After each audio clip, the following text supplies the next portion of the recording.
नमस्कार दोस्तों, आप सबका स्वागत है मेरे YouTube चैनल PKSC एक्शन में। जो मैं वीडियो आप लोगों के लिए लेके आया हूँ वो पाकिस्तान से रिलेटेड है। तो सबसे पहले मैं इस वीडियो का आपको टाइटल बता दे रहा हूँ कि क्या है। 6 फॉरेन कंट्रीज़ ने कश्मीर में फिल्म बनाने की मांग देख पाक चीखा। अब आप जानते हैं कि जैसा इस समय भारत में कश्मीर में G20 की मीटिंग्स हो रही हैं और भारत के प्रधानमंत्री ऑस्ट्रेलिया में गए हैं और वहाँ के प्रधानमंत्री भारत की मोदी की कितनी तारीफ़ किए हैं और फिर अमेरिकन जो प्रेसिडेंट थे वो मोदी का ऑटोग्राफ मांग रहे थे। तो इन सब चीज़ों को लेके पाकिस्तानी कितने जले भुने हुए हैं। तो चलिए इस वीडियो को देखते हैं और फिर उस पर बात करते हैं। तो चलिए वीडियो को शुरू करते हैं। ऑस्ट्रेलियन पीएम कह रहे थे कि अगर आपने इंडिया देखना है तो see it by train. If you want to understand India, travel by train and video bus.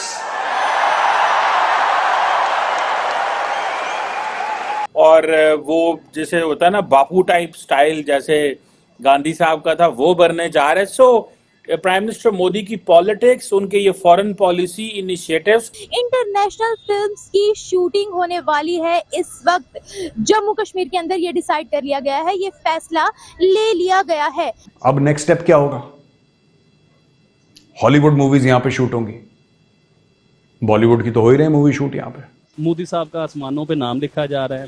किसी मुल्क के वजीर आजम जो हैं वो मोदी साहब के पांव छू रहे हैं।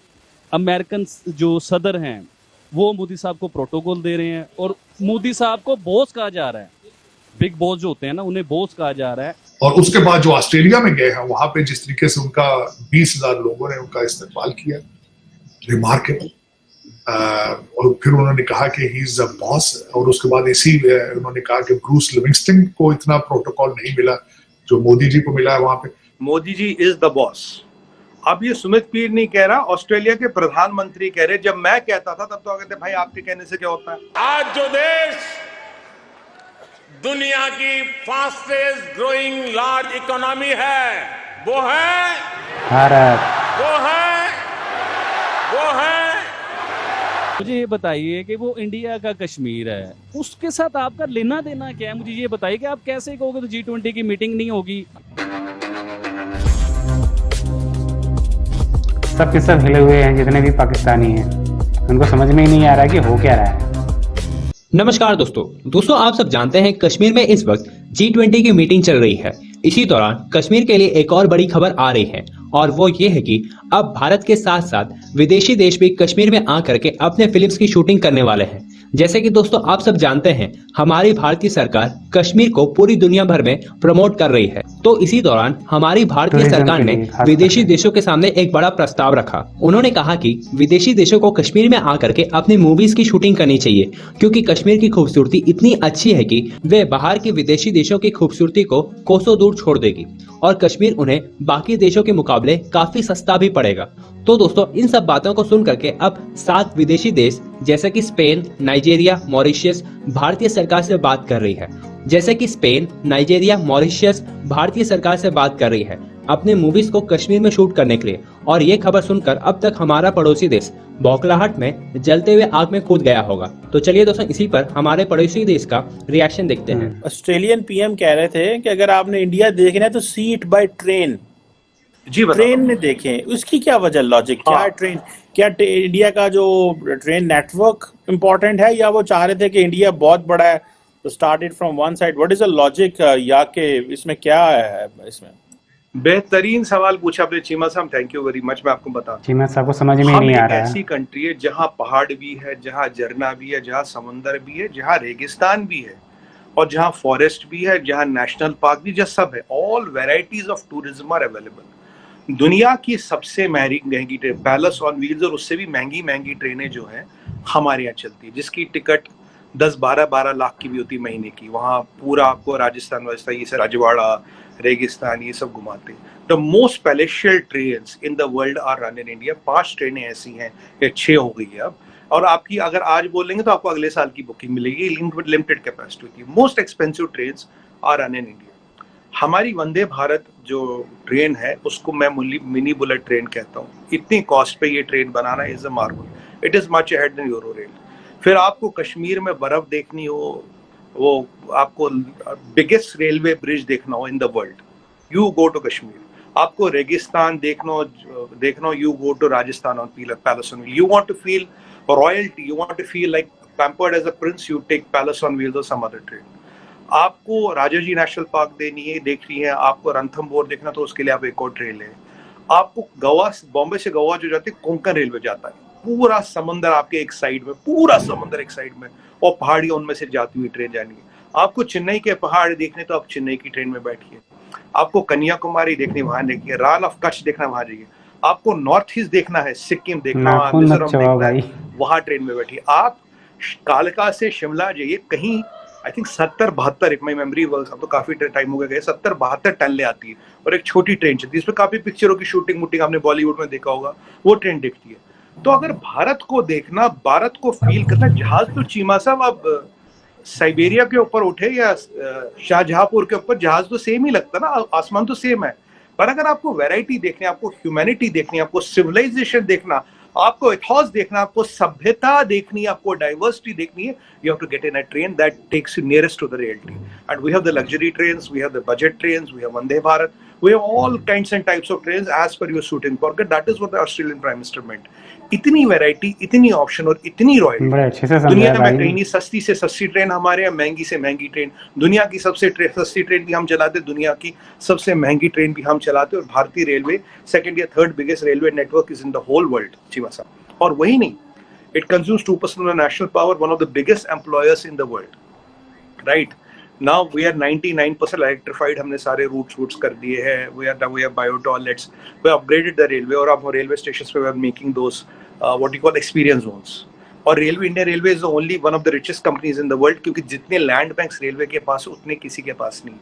तो अगर भारत की सभ्यता, भारत की महानता, भारत के वर्चस्व को देखना, आप रेल देखिए. You can choose what you want to see. आपको नेशनल पार्क देखनी, बाहर देखनी है, झरना देखना, समुद्र देखना, मंदिर देखना है, क्या देखना है, जो देखना है, जिस कीमत में देखना है, जितना आपका बजट अलाउ करता, आप देखिए. और मैं आपको ये भी बता दूं, वर्ल्ड का सबसे बड़ा रिवर क्रूज जो है हमारे यहाँ शुरू होता है, जो यहाँ वाराणसी से जाके बांग्लादेश होते हुए वापस आता है. That is the biggest river cruise in the world, जो पीछे हमने फ्लैग किया था. तो चीमा से ये है, ये सभ्यता की बातें हैं, ये धरोहर की बात है, ये संस्कृति की बात है. This is the question of heritage and Prestige. इस वक्त पैसिफिक के अंदर जो दौरा किया गया बाइडेन साहब के साथ, पापा गिनी में खासकर, उसमें जो जेम्स मोरापे, उन्होंने तो खैर रिकॉर्ड ही तोड़ दिया, जो मोदी साहब के पांव को हाथ लगाने का उन्होंने. और उसके बाद जो बिलखसूस उसके बाद फिजी ने और पापा गिनी ने उनको हाईएस्ट सिविलियन अवार्ड दिए. और उसके बाद जो जेम्स मोरापे हैं, उन्होंने कहा है कि हम दो ताकतों के दरमियान फंसे हुए हैं, चाइना और अमेरिका की. आप हमारी एडवोकेसी करें, बिकम आवर एडवोकेट. मैं समझता हूँ बहुत बड़ा ये फिक्रा है. भारत के ऊपर उन्होंने एतमाद का इजहार किया है. इस मैग्निफिसेंट मैं समझता हूँ. और उसके बाद जो ऑस्ट्रेलिया में गए हैं, वहां पे जिस तरीके से उनका 20,000 लोगों ने उनका इस्तकबाल किया, रिमार्केबल. और फिर उन्होंने कहा कि ही इज अ बॉस. और उसके बाद उन्होंने कहा कि ब्रूस लिविंगस्टन को इतना प्रोटोकॉल नहीं मिला जो मोदी जी को मिला है वहां पे. फिर उन्होंने वहां सिडनी में अपनी एक सबर्ब का इफ्तिताह किया, जिसका नाम उन्होंने रखा. फिर हैरिसबर्ग के अंदर उन्होंने चाट की बात की, वहां जलेबियों की बात की. और मैं समझता हूं कि it was a wonderful event, wonderful trip जो था. और इससे जो हासिल किया है उन्होंने हासिल ये किया है कि वेस्टर्न सिविलाइजेशन जो है, उन पे मजीद प्रेशर पड़ेगा भारत की डिप्लोमेसी का और फॉरेन रिलेशंस का. क्योंकि इस वक्त जरूरत है जो पैसिफिक के अंदर इनको आर्मी बेसिस की जरूरत है, इनको वहां से ट्रेड रूट्स जो है उसकी जरूरत है.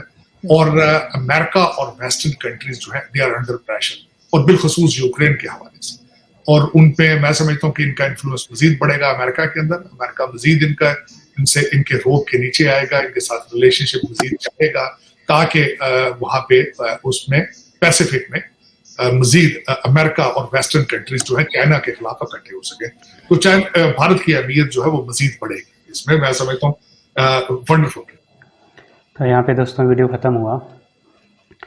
और सोचो, अब पाकिस्तानियों का दिमाग धीरे धीरे काम नहीं कर रहा है. जिस हिसाब से उन्होंने कश्मीर का सक्सेस देख रहा होगा, जो G20 की मीटिंग हो रही है, और जो हमारे प्रधानमंत्री का ऑस्ट्रेलिया में और बाकी देशों में जो गए थे, वहाँ पे जो उनको इज्जत मिली, तो ये सब चीज़ें पाकिस्तानियों को तो पच नहीं सकता। अब उनको ये समझ में नहीं आ रहा है कि आखिर इसके पीछे रीज़न क्या है कि पूरे वर्ल्ड के देश जो हैं या जितने भी देशों के राष्ट्राध्यक्ष हैं वो मोदी को इतना क्यों वैल्यू दे रहे हैं। अब इनको ये नहीं समझ में आ रहा है कि इसके पीछे कई सालों की मेहनत है जो अब धीरे धीरे आ रही है सामने। और जो भारत है वो अपने हर फील्ड पे एक साथ काम कर रहा है इस समय, और उसमें काफ़ी चीज़ों में सफलता मिल रही है। जैसे जो ऑटोमोबाइल के क्षेत्र में भारत तीसरे नंबर पे पहुंच गया है वर्ल्ड में। दूध के उत्पादन में भारत इस समय दूसरे नंबर पे है, और ऐसे ही कई डेवलपमेंट हैं जो भारत के अंदर हो रही हैं। और fastest growing economy in the world है इस समय, सबसे ज़्यादा भारत की इस इकोनॉमी चल रही है, सबसे तेज़ चल रही है। कई देशों की तो निगेटिव भी है इस समय, लेकिन भारत के आसपास दूसरा देश कोई अभी नहीं है आसपास। उनके जो ग्रोइंग इकोनॉमी में जितने भी देश हैं तो काफ़ी उसमें भी अंतर काफ़ी है। तो ये सारी चीज़ें हैं वो एक दिन में नहीं हुई हैं, इसको धीरे धीरे पटरी पे लाया गया है, तब ऐसा हुआ है आज। और बाकी जो हमारे देश का एक सोच है, संस्कृति है, सभ्यता है वसुधैव कुटुंबकम की, तो ये सोच हमारी है जिसकी वजह से संसार आज हमारा इस्तकबाल कर रहा है। तो ये पाकिस्तानियों को समझ में नहीं आ रहा है, बाकी आप लोगों को तो समझ में आ ही रहा होगा। तो ये वीडियो आपको कैसी लगी आप कमेंट्स के माध्यम से ज़रूर बताइएगा, और अगर आपको वीडियो अच्छी लगी हो तो वीडियो को लाइक कर दीजिएगा, और अभी तक चैनल को सब्सक्राइब नहीं किए हैं तो प्लीज़ चैनल को सब्सक्राइब कर दीजिएगा। फिर मिलते हैं किसी नेक्स्ट वीडियो में, तब तक के लिए जय हिंद।